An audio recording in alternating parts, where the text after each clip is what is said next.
it should become obvious why things like pornography, not just the accessibility of pornography, but the intensity of pornography, can negatively shape real-world romantic and sexual interactions. This is a serious concern. The discussion is happening now. The underlying neurobiological mechanisms you now understand. And this isn't to pass judgment on whether or not people like or don't like pornography. That's an ethical discussion, and it's a moral discussion that has to be decided for each individual by virtue of age, etc. But again, any activity that evokes a lot of dopamine release will make it harder to achieve the same level and certainly the greater level of dopamine through a subsequent interaction. So yes, indeed, many people are addicted to pornography. And yes, indeed, many people who regularly indulge in pornography experience challenges in real-world romantic interactions. Fortunately, most people do not experience or pursue enormous increases in dopamine leading to these severe drops in baseline. Many people do, however, and that's what we call addiction. When somebody pursues a drug or an activity that leads to huge increases in dopamine, and now you understand that afterward the baseline of dopamine drops because of depletion of dopamine, the readily releasable pool, the dopamine is literally not around to be released, and so people feel pretty lousy. And many people make the mistake of then going and pursuing the dopamine evoking, the dopamine releasing activity or substance again, thinking mistakenly that it's going to bring up their baseline. It's going to give them that peak again. Not only does it not give them a peak, their baseline gets lower and lower because they're depleting dopamine more and more and more. And we've seen this over and over again. When people get addicted to something, then they're not achieving much pleasure at all. You can even see this with video games. People will play a video game, they love it, it's super exciting to them, and then they'll keep playing and playing and playing, and either one of two things happens, typically both.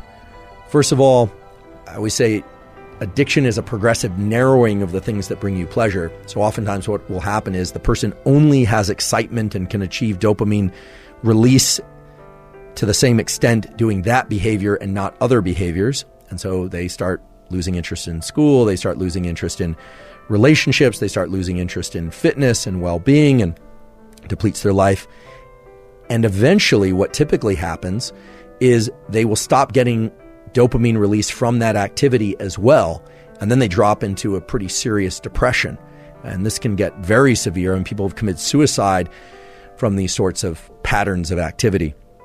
But what about the more typical scenario? What about the scenario of somebody who is really good at working during the week, they exercise during the week, they drink on the weekends?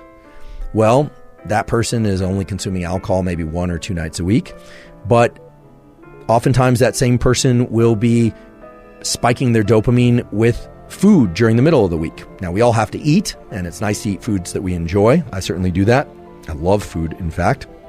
But let's say they're eating foods that really evoke a lot of dopamine release in the middle of the week. They're drinking 1 or 2 days on the weekend. They are one of these work hard, play hard types, so they're swimming a couple miles in the ocean in the middle of the week as well. They're going out dancing once on the weekend. Sounds like a pretty balanced life as I describe it. Well, here's the problem. The problem is that dopamine is not just evoked by one of these activities. Dopamine is evoked by all of these activities. And dopamine is one currency of craving, motivation, and desire and pleasure.